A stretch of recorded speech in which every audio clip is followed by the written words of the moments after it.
গত 5 আগস্ট রাজধানীর যাত্রাবাড়ি এলাকায় কোটা আন্দোলনে পুলিশের গুলিতে নিহত হয় মিরাজুল ইসলাম নামের এক যুবক। এ ঘটনায় গত 28 আগস্ট মিরাজের বাবা আব্দুল সালাম রাজধানীর যাত্রাবাড়ি থানায় দায়ের করে হত্যা মামলা। এ মামলায় 40 জনের নাম উল্লেখ সহ অজ্ঞাত 300 জনকে আসামি করা হয়েছে। পিতা সালামের দায়ের করা মামলাটি যাত্রাবাড়ি থানায় হলেও সব আসামি লালমনিরহাটের বাসিন্দা ও আওয়ামী লীগ নেতা। মিরাজের বাবা আব্দুল সালামের দাবি আসামিরা স্থানীয় ও জাতীয় রাজনীতির সঙ্গে জড়িত, তাই তাদের আসামি করা হয়েছে। জড়িত আছে কিনা তার কোনো সদুত্তর দিতে পারেননি তিনি।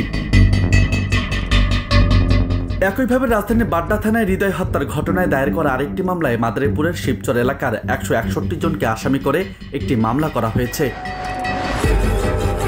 মামলার প্রথম 3 জন আসামি প্রধানমন্ত্রী শেখ হাসিনা, তার ছেলে সজীব অজের জয় ও বোন রেহেনা। এছাড়া বাকি 159 জন আসামি মাদারীপুরের সংসদ সদস্য মুজিবুর রহমান নিক্সন থেকে শুরু করে জেলা, উপজেলা ও ওয়ার্ড পর্যায়ের আওয়ামী লীগ ও সহযোগী সংগঠনের নেতাকর্মী। হৃদয় হত্যার এই মামলাটির বাদী শাহাদাত হোসেন নামের এক বিএনপি নেতা। তার দাবি হৃদয় তার দলের কর্মী। আসামিরা সংঘবদ্ধ হয়ে বাড্ডা এলাকায় হৃদয়ের উপরে হামলা চালিয়ে হত্যা করেছে বলেও দাবি করেন ওই বিএনপি নেতা।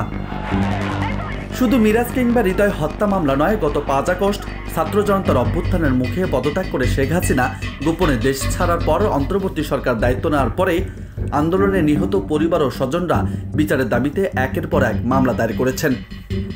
এমন অন্তত 10টির বেশি মামলার তথ্য আছে বার্তা 24-এর হাতে। যে সকল মামলা প্রশ্ন তৈরির পাশাপাশি বিচার না পাওয়া নিয়ে শঙ্কা তৈরি করেছে।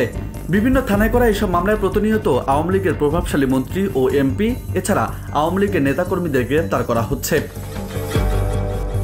অপরাধ বিশেষজ্ঞরা বলছেন, কোটা সংস্কার আন্দোলন ঘিরে যে ধরনের অপরাধ ও রাষ্ট্রীয় দায়িত্বে থাকার পর অনিয়ম ও অপরাধ করছে সংশ্লিষ্টরা, সে অপরাধ ধামাচাপা পড়ছে এসব প্রশ্নবিদ্ধ মামলায়। এতে করে অপরাধীদের বাঁচিয়ে দিচ্ছে মামলাগুলো, এমনভাবে মামলাগুলো সাজানো হচ্ছে যাতে খুব সহজে মুক্তি পায় আসামিরা। একই কথা বলছেন আইনজীবীরাও। প্রশ্নবিদ্ধ এসব মামলার বিষয়ে বার্তা 24 কথা বলেছে বেশ কয়েকজন আইনজীবীর সাথে। তাদের মধ্যে একজন সুপ্রিম কোর্টের আইনজীবী ব্যারিস্টার জ্যোতির্ময় বড়ুয়া।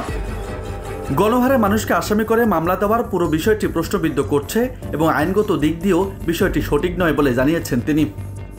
মানে সেই পুরনো ফরম্যাটে হচ্ছে সবকিছু, এই পুরনো ফরম্যাট থেকে আমাদের এবং এই ধরনের গণহারে মানুষজনকে আসামি করে মামলা দেওয়াটা, এই পুরো বিষয়টাই আসলে খুবই দুঃখজনক এবং আসলে অসম্মান প্রদর্শন বলে আমার কাছে মনে হয়েছে এবং আইনগত দিক থেকেও এটি সঠিক নয়।